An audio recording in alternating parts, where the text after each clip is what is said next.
7 फरवरी 2021 उत्तराखंड के चमोली जिले का रैणी गांव के सभी लोग रोजाना की तरह अपने दैनिक कार्यों में व्यस्त थे, इस बात से बेखबर कि अब से कुछ ही देर में उनके साथ एक ऐसी घटना होने वाली है जिसकी उन्होंने सपने तक में भी कल्पना नहीं की होगी। दरअसल इस रास्ते से होकर गुजरने वाली 2 नदियों में भयंकर बाढ़ आ चुकी थी, जिसकी जरा सी भी भनक यहाँ रहने वाले और काम करने वाले लोगों को नहीं थी। कुछ ही पल में इस भयंकर बाढ़ ने 2 हाइड्रो इलेक्ट्रिक पावर प्रोजेक्ट समेत इसके रास्ते में आने वाली हर चीज को तबाह कर दिया। बाढ़ के इस उफनते हुए पानी की चपेट में आ जाने के कारण 200 से ज्यादा लोग लापता हो गए और काफी ज्यादा जान और माल की हानि हुई। लेकिन अचानक ऐसा क्या हुआ था कि एक ही पल में सब तहस नहस हो गया। तो अब बात करते हैं इन दोनों नदियों पर बन रहे हाइड्रो इलेक्ट्रिक पावर प्रोजेक्ट यानी कि जल विद्युत परियोजनाओं की, जो 7 फरवरी को आई उस रोंगटे खड़े कर देने वाली बाढ़ में पूरी तरह से तबाह हो गई थे। इनमें से पहला था रैणी गांव के पास ऋषिगंगा पावर प्रोजेक्ट, जो कि एक प्राइवेट प्रोजेक्ट था और तबाह होने से पहले तक ये 13.2 मेगावाट की बिजली उत्पादित कर रहा था। और दूसरा था तपोवन में स्थित एनटीपीसी का Tapovan Vishnugarh hydro electric power plant, जिसे 520 मेगावाट क्षमता का बिजली उत्पादन करने के लिए स्थापित किया जा रहा था। इसका लगभग 70% काम पूरा हो चुका था, लेकिन इस भीषण बाढ़ के आगोश में आकर ये प्लांट भी पूरी तरह से तबाह हो गया और इसकी टनल में काफी सारे लोग फंस गए। जिसके साथ क्या हुआ वो हम आपको आगे बताने वाले हैं, लेकिन उससे पहले आपको बताते हैं कि 7 फरवरी को आखिर क्या हुआ था।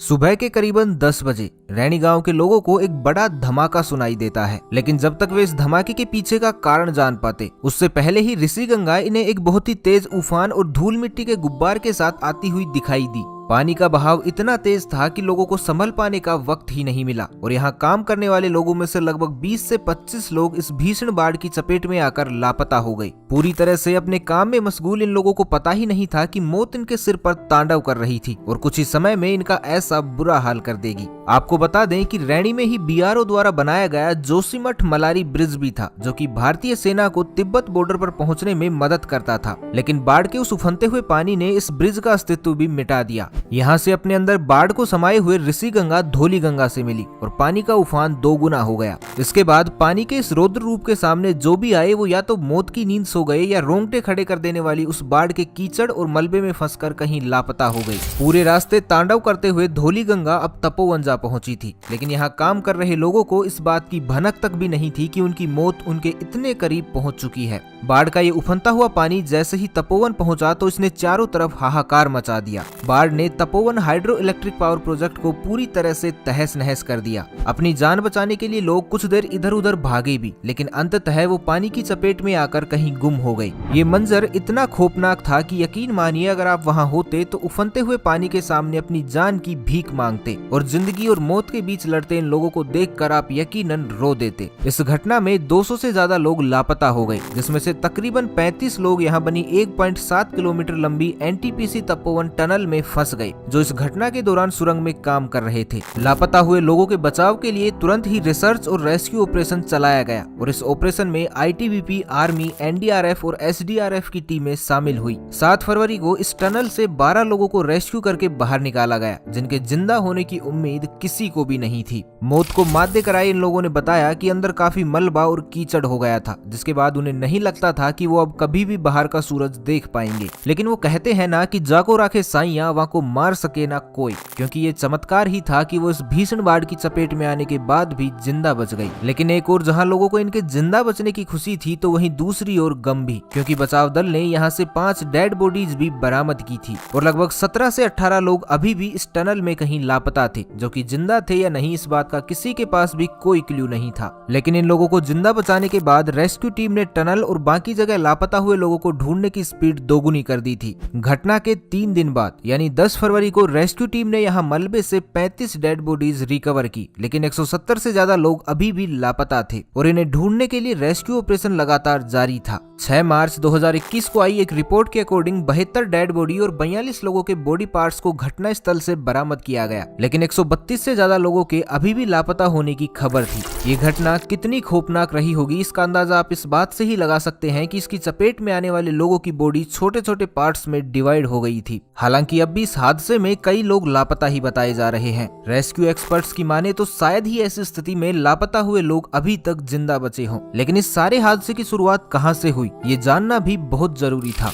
दरअसल शुरुआत में तो साइंटिस्ट और एक्सपर्ट ये अनुमान लगा रहे थे कि ये घटना GLOF यानी ग्लेशियर लेक आउटबर्स्ट फ्लडिंग का परिणाम थी। यानी पहले किसी एक ग्लेशियर लेक में पानी इकट्ठा हुआ और फिर किसी बड़े टुकड़े के इसमें गिरने से ग्लेशियर लेक टूट गई होगी और लेक का सारा पानी बह गया होगा, जिसके कारण ये भीषण बाढ़ आई। लेकिन जब वहां का एरियल सर्वे करवाया गया तो वहां किसी भी प्रकार के ग्लेशियर लेक आउटबर्स्ट होने के सबूत नहीं मिले और इस अनुमान को सिरे से खारिज कर दिया गया। अब इस घटना के पीछे का कारण पता लगाना टीम के लिए एक बड़ी चुनौती साबित हो रहा था। लेकिन काफी सारे एरियल सर्वे और सैटेलाइट इमेज के आधार पर टीम आखिरकार घटना की तह तक पहुंच ही गई। दरअसल इस घटना के पीछे का कारण थी एक बड़ी चट्टान। इसे आप कुछ इस तरह से समझ सकते हैं कि ऋषिगंगा की एक सहायक नदी है रोंटी गैड। रोंटी गैड जहां से होकर बहती है वहां इसके रास्ते में एक पर्वत पड़ता है जिसे रोंटी पर्वत के नाम से जानते हैं। GAPHZ यानी glacier and permafrost hazards in mountains and ICIMOD यानी international centre for integrated mountain development की दी गई एक रिपोर्ट के अकॉर्डिंग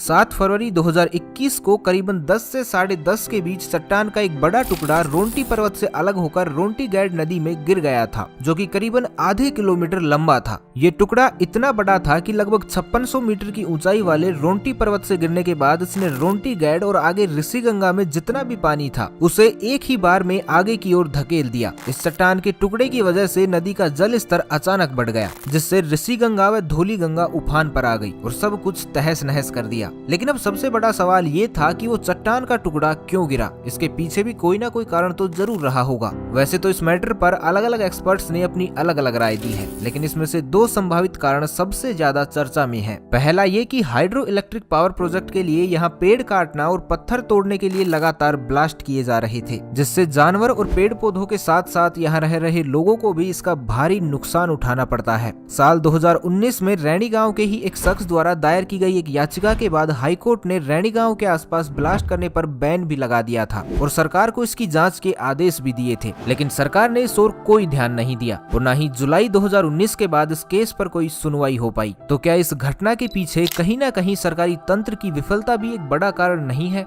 वहीं दूसरा कारण जिस पर सबसे ज्यादा चर्चा हो रही है वो है ग्लोबल वार्मिंग। जून 2019 में साइंस एडवांसेज जर्नल की हिमालयन ग्लेशियर पर पब्लिश की गई एक रिसर्च में पूर्व से पश्चिम तक लगभग 2000 किलोमीटर एरिया में फैले 650 ग्लेशियर के बारे में एक स्टडी की गई थी। इस रिसर्च के दौरान देखा गया कि वर्ष 1975 से 1990 के दौरान हर साल ग्लेशियर पिघलने की औसतन दर 0.25 मीटर थी। लेकिन आपको जानकर हैरानी होगी कि वर्ष 1990 से 2000 के दौरान हर साल ग्लेशियर पिघलने की दर 0.50 मीटर यानी दोगुनी हो गई थी। इसके अलावा सन 1975 से 2000 के बीच यहाँ के औसतन तापमान से साल 2000 से 2016 के बीच औसतन तापमान में 1 डिग्री की बढ़ोतरी हो गई थी। एक्सपर्ट्स के अकॉर्डिंग ग्लेशियर के 1 डिग्री तक तापमान का बढ़ना भविष्य में हमारे लिए बड़ी मुसीबत खड़ी कर सकता है। वहीं इन सब के अलावा ग्लोबल वार्मिंग और क्लाइमेट चेंज का जो असर ग्लेशियर पर पड़ रहा है उसकी स्टडी करने के लिए हमारे देश में आज तक एक भी प्रॉपर सेंटर नहीं है। वैसे साल 2009 में सेंट्रल गवर्नमेंट ने एक ऐसा सेंटर शुरू करने की योजना तो बनाई थी, इस पर काम भी शुरू किया गया, लेकिन हाल ही में 2020 में फंडिंग कम होने की वजह से इसे बंद कर दिया गया। हालांकि इस प्रोजेक्ट की एक नोडल एजेंसी देहरादून में जरूर है, जो कि वादिया इंस्टीट्यूट ऑफ हिमालयन जियोलॉजी के नाम से जानी जाती है, लेकिन वो सिर्फ 6 ग्लेशियर की ही निगरानी करती है। जबकि GSI यानी जियोलॉजिकल सर्वे ऑफ इंडिया की 2019 में आई एक रिपोर्ट के मुताबिक उत्तराखंड में 486 ग्लेशियर झीलों में से 13 ग्लेशियर झीलें अति संवेदनशील हैं, जिनमें किसी भी समय ग्लेशियर लेक आउटबर्स्ट फ्लडिंग की घटना घट सकती है।